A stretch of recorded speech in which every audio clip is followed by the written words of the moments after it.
अकबर और बीरबल की कई कहानियां हैं जो उनके बुद्धिमत्ता और समझदारी को दर्शाती हैं।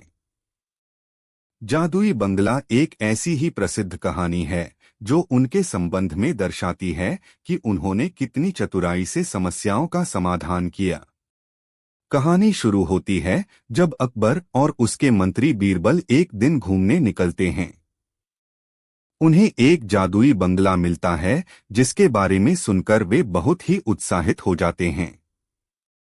वे बंगले में प्रवेश करते हैं और वहां उन्हें कई अजीब और अनोखे चीजें दिखाई देती हैं। एक कमरे में जाकर उन्हें एक बड़ा दरवाजा दिखाई देता है जिस पर लिखा होता है, सबसे बड़ी समस्या का कमरा। अकबर और बीरबल दोनों को बहुत ही हैरानी होती है कि इस समस्या का समाधान क्या है। बीरबल फिर उस दरवाजे को खोलते हैं और अंदर एक और दरवाजा दिखाई देता है जिस पर लिखा होता है, सबसे छोटी समस्या का कमरा। उस दरवाजे को भी खोलने पर वे एक और दरवाजे के सामने पहुंचते हैं जिस पर लिखा होता है, समाधान। यह कहानी दिखाती है कि बड़ी बड़ी समस्याओं का समाधान चाहिए तो कभी कभी वे छोटी समस्याओं का हल भी बड़ी समस्याओं के लिए काम आ सकता है। बीरबल ने अपनी समझदारी से इसे समझा और अकबर को इस सीख का भी गहरा महसूस होता है। इस तरह की कहानियां हमें यह सिखाती हैं कि बुद्धिमानी और समझदारी से हम किसी भी समस्या का समाधान निकाल सकते हैं, चाहे वो कितनी भी भयानक क्यों न हो। अकबर गया जादुई आईने में एक प्रसिद्ध कहानी है जो बताती है कि बुद्धिमान और समझदार लोग किस तरह से बहुमुखी सोच से अपने फैसले लेते हैं। कहानी शुरू होती है जब बादशाह अकबर एक जादुई आईने के बारे में सुनते हैं जिसे देखकर हर कोई अपनी सच्चाई और असली रूप को जान सकता है। अकबर की जिज्ञासा बढ़ती है और वे उसे देखने के लिए तत्पर हो जाते हैं। अकबर को एक ऐसा आईना मिलता है जिसे देखने पर उसे लगता है कि वह अद्भुत दिख रहे हैं, लेकिन जैसे ही वह दूसरे लोगों के सामने जाते हैं वे अपने असली रूप को नहीं देख पाते। इस पर अकबर हैरान होते हैं और बीरबल से पूछते हैं कि इसका राज क्या है। बीरबल फिर एक खुदाई करवाते हैं जिसके बाद समझदारी से आईने का रहस्य खुलता है। उन्होंने आईने के अंदर एक चालाक मिरर लगाया होता है जो उसे जैसा भी दिखेगा वैसा ही दिखाएगा। इससे लोग सिर्फ वही देख सकते हैं जो उन्हें दिखाना चाहता है। यह कहानी हमें यह शिक्षा देती है कि अक्सर हमारी सच्चाई और असली दृश्य को हमारे अपने दृष्टिकोण और अनुभवों से भी देखना जरूरी होता है।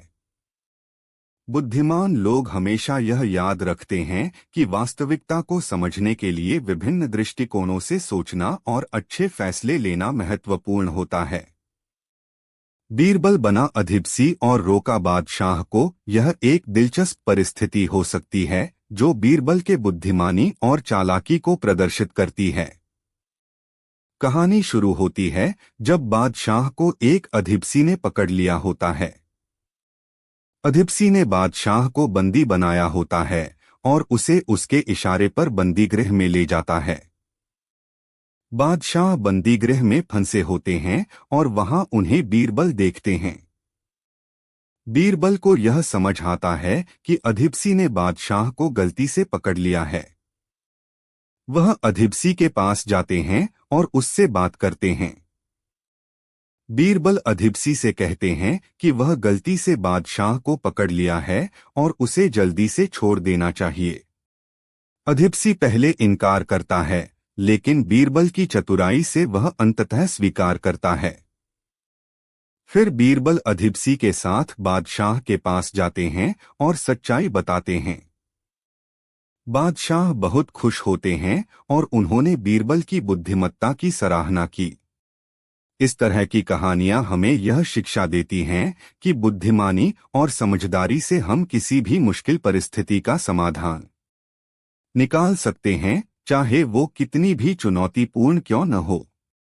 यहाँ एक दूसरे प्रकार की कहानी हो सकती है जो दिखाती है कि कैसे बादशाह की सेल ने बीरबल के खिलाफ कुछ कठोर उपाय किए हों। कहानी शुरू होती है जब बादशाह अकबर अपने दरबार में बीरबल के साथ विवाद में होते हैं। बादशाह को बीरबल की कुछ बातों पर नाराजगी होती है और वे उसे सेल में बंद करवा देते हैं। बीरबल की सेल में बंद होने के बाद बादशाह की सेल की अधिकारियों ने उसके खिलाफ अन्यायपूर्ण कठोर कार्रवाई की हो सकती है। वे बीरबल के खिलाफ बयान दर्ज करवा सकते हैं या फिर उसे सजा देने के लिए जल्दी निर्णय ले सकते हैं। बीरबल को अपनी चतुराई और बुद्धिमत्ता से अपनी बचाव करनी पड़ सकती है। उसे अपने अनुभव और विवेक का प्रयोग करके अपने दुष्प्रभावों को समाप्त करने की कोशिश करनी पड़ सकती है। इस प्रकार की कहानी हमें यह सिखाती है कि कभी-कभी संघर्ष और चुनौतियां हमारे सामर्थ्य को परीक्षण करती हैं और हमें बुद्धिमानी से उन्हें पार करना पड़ता है। बीरबल के जैसे व्यक्तित्व हमें यह सिखाते हैं कि जीवन के हर पल में निर्णय और साहस का महत्व होता है। चुआल्जी और अफगानिस्तान के साथ संघर्ष अकबर के शासनकाल में महत्वपूर्ण घटनाएं थीं।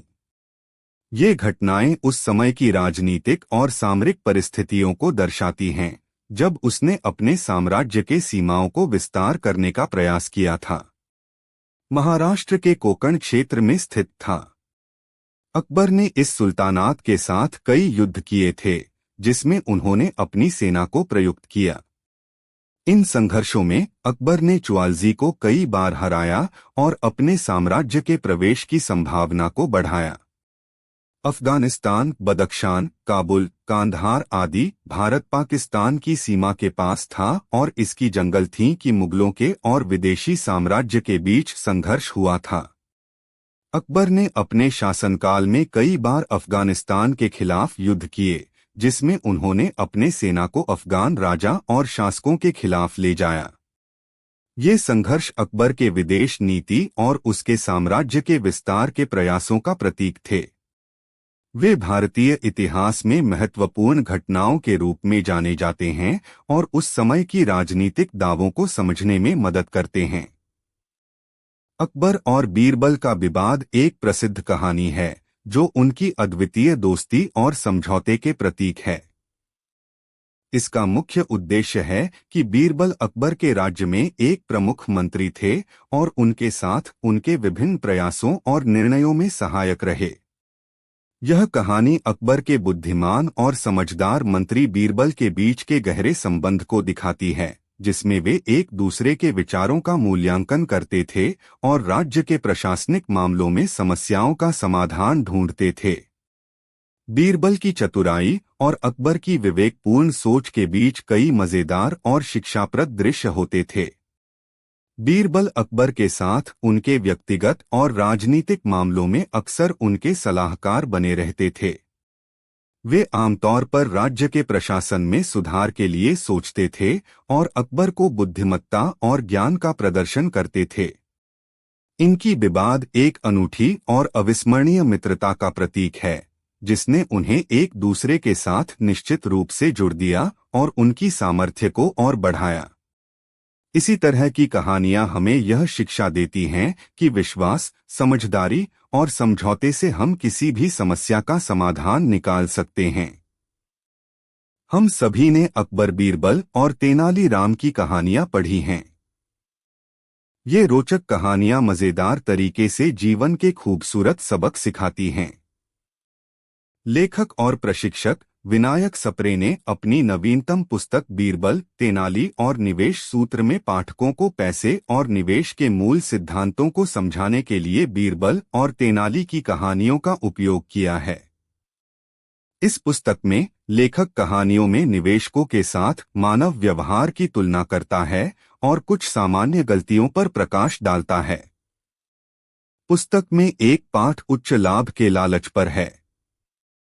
एक बार अकबर, बीरबल और सभी दरबारी पास के जंगल में गए और आराम करने के लिए एक पेड़ के नीचे रुके।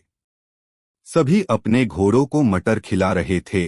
तभी एक बंदर अचानक पेड़ से कूद गया और घोड़े के खाने के बर्तन से मुट्ठी भर मटर उठा लाया। पेड़ पर दोबारा चढ़ते समय बंदर के हाथ से एक मटर छूट गई। उस एक मटर को पकड़ने के प्रयास में उसने सारे मटर गिरा दिए। अचानक बीरबल यह हरकत देखकर हंसने लगे। तभी अकबर ने बीरबल से पूछा, क्या मजाक है?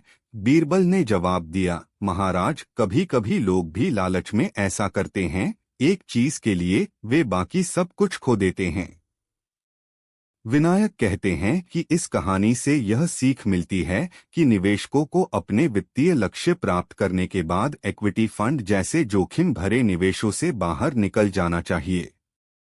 वे कहते हैं कि कई बार लोग अपने लाभ खो देते हैं क्योंकि वे अपने लक्ष्य प्राप्त करने के बावजूद अपने जोखिम भरे निवेशों को बनाए रखते हैं। पुस्तक में लेखक ने वित्तीय अवधारणाओं को सरल बनाने के लिए 30 ऐसी कहानियां सुनाई हैं। विनायक का मानना है कि बहुत से निवेशक निवेश की शब्दावली नहीं समझते।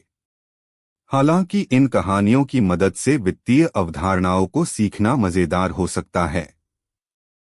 लेखक पिछले 19 वर्षों से इस उद्योग से जुड़े हैं और उन्होंने इससे पहले दोहानोमिक्स नामक पुस्तक लिखी है, जिसमें संत कबीर और रहीम के पदों से निवेश के बारे में जानकारी दी गई है।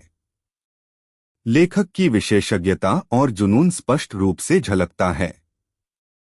यह पुस्तक अंग्रेजी में 499 रुपए की कीमत पर उपलब्ध है और इसे CNBC TV 18 द्वारा प्रकाशित किया गया है। यदि आप अपने ग्राहकों को रोचक तरीके से वित्तीय अवधारणाओं को सीखने में मदद करना चाहते हैं, तो यह पुस्तक उन्हें उपहार में दी जा सकती है। एक बार दिल्ली दरबार में बैठे हुए बादशाह अकबर ने अपने नवरत्नों से पूछा, भाई, यह बताओ सबसे बड़ा पत यानी शहर कौन सा है? पहले नवरत्न ने कहा, सोनीपत।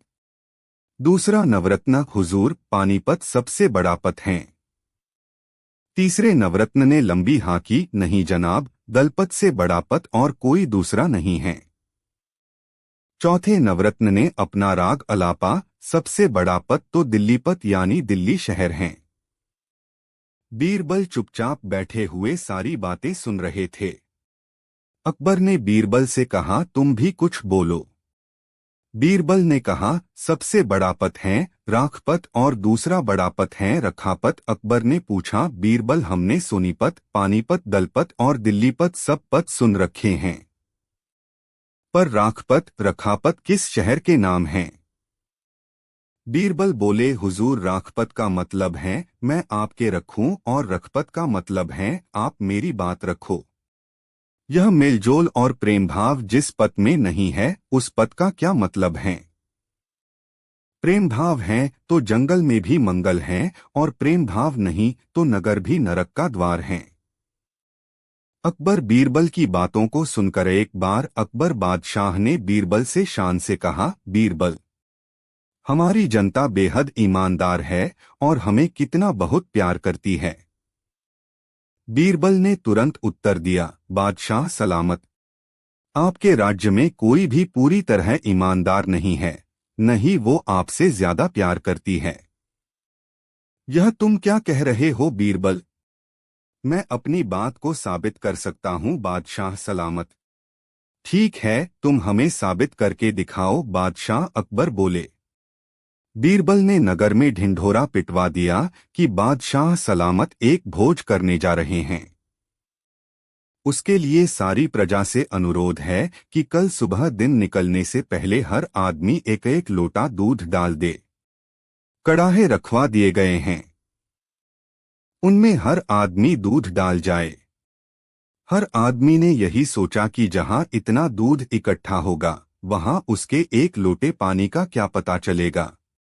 अत हर आदमी कड़ाहों में पानी डाल गया। सुबह जब अकबर ने उन कड़ाही को देखा जिनमें जनता से दूध डालने को कहा गया था, तो दंग रह गए। उन कड़ाहों में तो केवल सफेद पानी था। अकबर को वस्तुस्थिति का पता चल गया। सब लोग एक जैसा सोचते हैं। अकबर बीरबल की कहानी। दरबार की कार्यवाही चल रही थी। सभी दरबारी एक ऐसे प्रश्न पर विचार कर रहे थे जो राजकाज चलाने की दृष्टि से बेहद अहम न था। सभी एक एक कर अपनी राय दे रहे थे।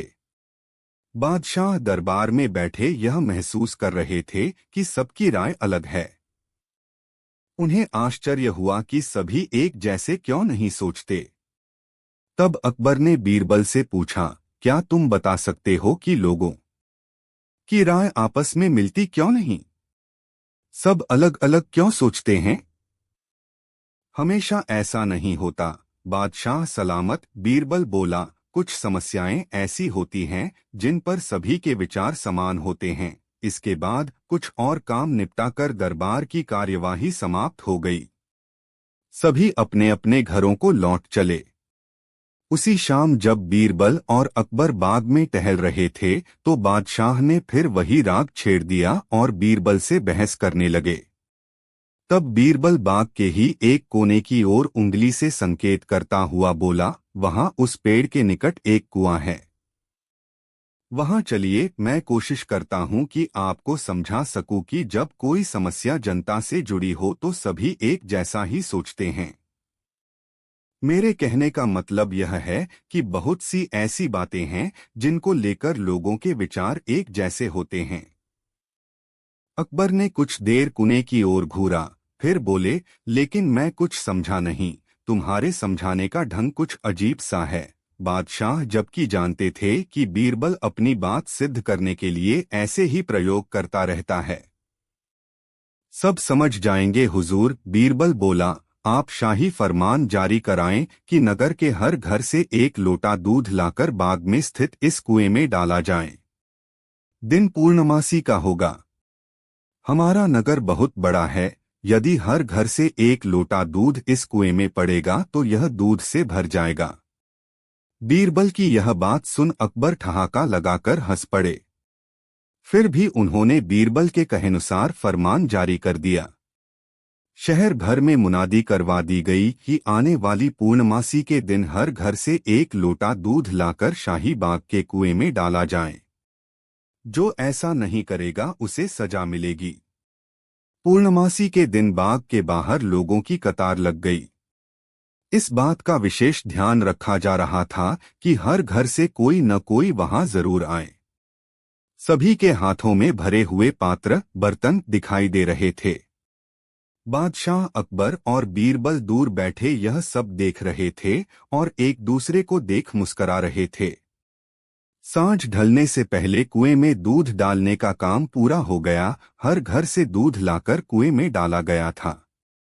जब सभी वहां से चले गए तो अकबर व बीरबल ने कुएं के निकट जाकर अंदर झांका। कुआं मुंडेर तक भरा हुआ था।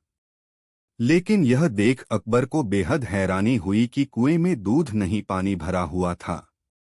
दूध का तो कहीं नामो निशान तक न था। हैरानी भरी निगाहों से अकबर ने बीरबल की ओर देखते हुए पूछा, ऐसा क्यों हुआ? शाही फरमान तो कुएं में दूध डालने का जारी हुआ था, यह पानी कहां से आया? लोगों ने दूध क्यों नहीं डाला? बीरबल एक जोरदार ठहाका लगाता हुआ बोला, यही तो मैं सिद्ध करना चाहता था हुजूर। मैंने कहा था आपसे कि बहुत सी ऐसी बातें होती हैं जिस पर लोग एक जैसा सोचते हैं, और यह भी एक ऐसा ही मौका था। लोग कीमती दूध बर्बाद करने को तैयार न थे। वे जानते थे कि कुएं में दूध डालना व्यर्थ है। इससे उन्हें कुछ मिलने वाला नहीं था। इसलिए यह सोचकर कि किसी को क्या पता चलेगा, सभी पानी से भरे बर्तन ले आए और कुएं में उड़ेल दिए। नतीजा, दूध के बजाय पानी से भर गया कुआं। बीरबल की यह चतुराई देख अकबर ने उसकी पीठ थपथ पाई। बीरबल ने सिद्ध कर दिखाया था कि कभी कभी लोग एक जैसा भी सोचते हैं।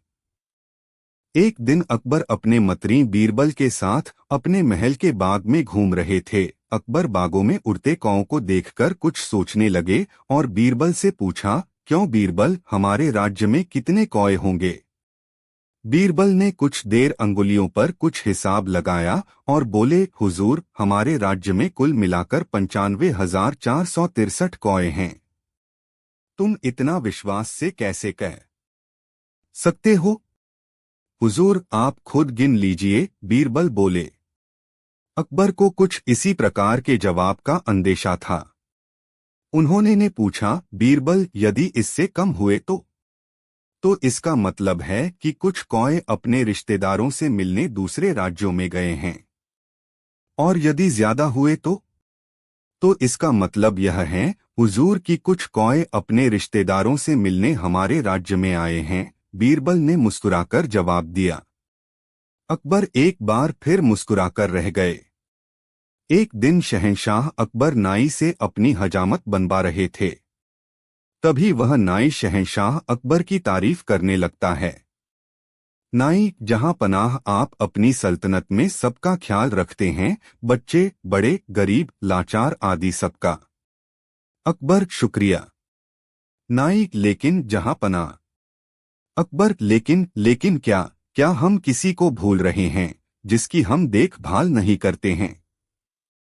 नाई, जहां पनाह, गुस्ताखी माफ करें, क्या कभी आपने बड़े बूढ़ों यानी कभी अपने पूर्वजों के बारे में सोचा है जो दुनिया छोड़कर स्वर्ग चले गए हैं?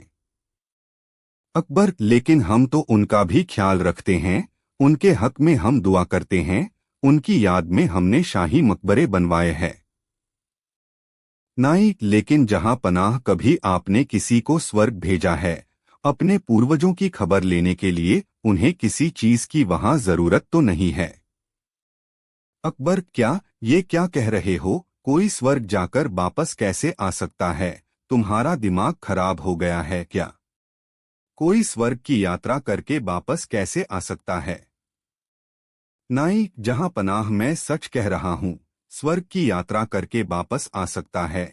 मैं एक ऐसे योगी बाबा को जानता हूँ जो स्वर्ग भेजकर वापस बुला सकते हैं।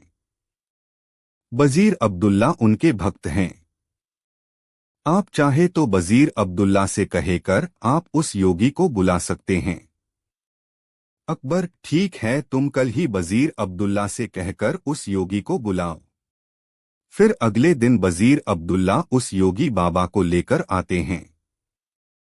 अकबर, वजीर अब्दुल्ला, क्या योगी बाबा दरबार में आ गए हैं? वजीर अब्दुल्ला, जी, जहां पनाह, वो दरबार के बाहर ही खड़े हैं। आपकी इजाजत हो तो उन्हें बुलाया जाए। अकबर, जी वजीर अब्दुल्ला, उन्हें बुलाया जाए। योगीराज निरंजन बाबा दरबार में हाजिर होते हैं। योगीराज, अलख निरंजन, मेरा नाम योगी निरंजन बाबा है। अकबर, हमने सुना है योगी जी आप किसी को भी स्वर्ग भेजकर वापस बुला सकते हैं, ये बात सच है? योगीराज, हाँ, मैं किसी को भी स्वर्ग भेजकर वापस बुला सकता हूँ। अकबर, हमें भी अपने पूर्वजों के बारे में जानकारी चाहिए, वह स्वर्ग में कैसे रह रहे हैं, उन्हें वहां किसी चीज की जरूरत तो नहीं है। योगीराज, आप किसी भरोसेमंद इंसान को स्वर्ग भेज सकते हैं जो स्वर्ग के मोह में न फंसकर वापस आ सके। वजीर अब्दुल्ला, जहां पनाह, आप बीरबल को इस काम के लिए भेज दीजिए। बीरबल से ज्यादा भरोसेमंद और कौन हो सकता है? अकबर, बीरबल, क्या आप हमारे लिए स्वर्ग जाएंगे? बीरबल, जी, जहां पनाह, मैं स्वर्ग जरूर जाऊंगा, लेकिन उससे पहले मैं निरंजन बाबा से कुछ पूछना चाहता हूं। योगीराज, इस यात्रा में कितना समय लगेगा? योगीराज, इस यात्रा में कम से कम 2 महीने लगेंगे अगर तुम स्वर्ग के सुख के मोह में न फंसो तो।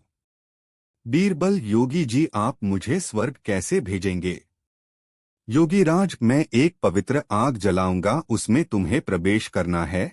वैसे तो ये क्रिया कहीं भी हो सकती है, लेकिन हम इसे गंगा नदी के किनारे करेंगे। बीरबल, जहां पनाह, मैं काफी दिनों के लिए अपने घर से दूर रहूंगा, इसलिए मैं 4-5 दिन की मोहलत मांगता हूँ, कुछ अधूरे काम निपटाने हैं। अकबर, ठीक है बीरबल, योगीराज जी आप ये काम 5 दिन बाद संपन्न करें। अब 5 दिन बाद बीरबल को जलाने के लिए ले जाया जाता है। स्वर्ग की यात्रा के लिए योगीराज विधि संपन्न करते हैं। वह एक चिता पर फूल और कुछ सामग्री डालते हैं और बीरबल के माथे पर तिलक करते हैं और चित्त हो जाने को कहते हैं। बीरबल, अलविदा। जहां पना। अकबर, हमें आपकी बहुत याद आएगी, आप जल्दी लौटने की कोशिश करना। बीरबल, जी जहां पनाह, मैं जल्दी लौट कर आऊंगा। और फिर 2 महीने गुजर जाते हैं। शहंशाह अकबर बहुत चिंतित हो जाते हैं। अकबर, हमें बीरबल की बहुत याद आ रही है। 2 महीने गुजर चुके पर बीरबल अभी तक नहीं लौटे, हमें बहुत चिंता हो रही है। योगीराज का क्या कहना है, कब तक बीरबल लौट आएंगे? वजीर अब्दुल्ला, जहां पनाह, योगी बाबा ये भी तो कह रहे थे हो सकता है बीरबल को स्वर्ग के सुख बहुत भा गए हों और वह उन्हें छोड़कर न आना चाहें। अकबर, नहीं, ऐसा कभी नहीं हो सकता है। बीरबल ऐसा कभी नहीं कर सकते हैं, उन पर हमें पूरा भरोसा है। उसी वक्त वहां पर बीरबल आते हैं। उनके लंबे लंबे बाल होते हैं, लंबी सी दाढ़ी। अकबर उन्हें देखकर बहुत खुश होते हैं। अकबर, खुशामदीद। खुशामदीद। हमें आपको देखकर बहुत खुशी हुई, और बताइए स्वर्ग में हमारे पूर्वज कैसे हैं? उन्हें किसी चीज की वहां जरूरत तो नहीं है? बीरबल, नहीं, जहां पनाह उन्हें किसी भी चीज की जरूरत नहीं है, वे वहां बहुत खुश हैं। अकबर, लेकिन बीरबल आपने ये बाल इतने क्यों बढ़ा लिए हैं? बीरबल, जहां पनाह मेरे ही नहीं वहां पर सभी के बाल बहुत लंबे हैं। वहां पर कोई नाई नहीं है बाल काटने के लिए, इसलिए उन सभी ने यहाँ पर जो नाई है उसे बुलाने के लिए कहा है, ताकि वो वहां सबके बाल काट सके। अकबर, हाँ हाँ, क्यों नहीं, हम अभी अपने नाई को वहां भेज रहे हैं। योगीराज और वह नाई अभी यहीं पर हैं, वो इस वक्त हमारे मेहमान बनकर रह रहे हैं। हम अभी स्वर्ग भेजने की क्रिया करवाते हैं। योगीराज और उस नाई को बुलाते हैं। वो दोनों दरबार में हाजिर होते हैं। अकबर उनसे कहते हैं, अकबर, योगीराज, स्वर्ग में नाई की जरूरत है, आप जल्दी से इस नाई को स्वर्ग भेजने की क्रिया शुरू कीजिए।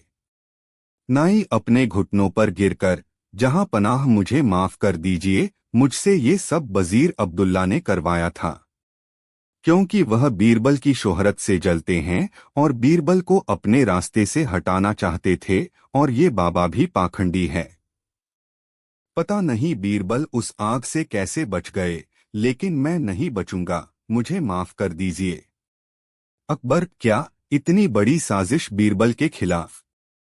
सिपाहियों, इस पाखंडी बाबा और इस नाई को ले जाओ और काल कोठरी में डाल दो। और तुम वजीर अब्दुल्ला, मुझे तुमसे ये उम्मीद नहीं थी। मैं अगर चाहूं तो तुम्हें अभी फांसी पर लटका दूं, लेकिन तुमने हमारी कई साल हिफाजत की है, इसलिए हम तुम्हें इस देश से निकाल देते हैं। सिपाहियों, इसे ले जाकर सरहद के बाहर छोड़ आओ और फिर कभी अपनी शक्ल मत दिखाना। अच्छा बीरबल, मेरे बुद्धिमान दोस्त, ये बताओ तुम्हें इस साजिश का कैसे पता लगा? बीरबल, जहां पनाह, जब मैंने योगीराज के मुंह अगम प्रवेश करने वाली बात सुनी तो मुझे लगा दाल में कुछ काला है। तभी तो मैंने आपसे 5 दिन की मोहलत मांगी, और मैंने उन 5 दिनों में एक ऐसी सुरंग तैयार करवाई जो उस जगह से सीधे मेरे घर को जाती है। जहां पनाह, जब योगीराज ने आग जलाई तो मैं सीधे उस सुरंग पर खड़ा था जो मेरे घर को जाती है। योगीराज के आग जलाते ही मैं सुरंग का दरवाजा खोलकर अपने घर पहुंच गया। जहां पनाह, इस तरह से मैं वहां से बच निकला। और मैं चाहता था ये लोग अपना गुनाह खुद कबूल करें, इसलिए मैंने 2 महीने अपने बाल नहीं काटे, क्योंकि मैं ये भी जानता था कि इन तीनों में सबसे कमजोर कड़ी नाई है। अकबर, वाह! बीरबल, वाह! एक तुम ही हो जो ऐसा कर सकते हो। तुम्हारे जैसा कोई नहीं। मेरे शातिर दोस्त, तुम ही ऐसा कर सकते हो। वाह! बीरबल, वाह! बीरबल, शुक्रिया। जहां पनाह, शुक्रिया।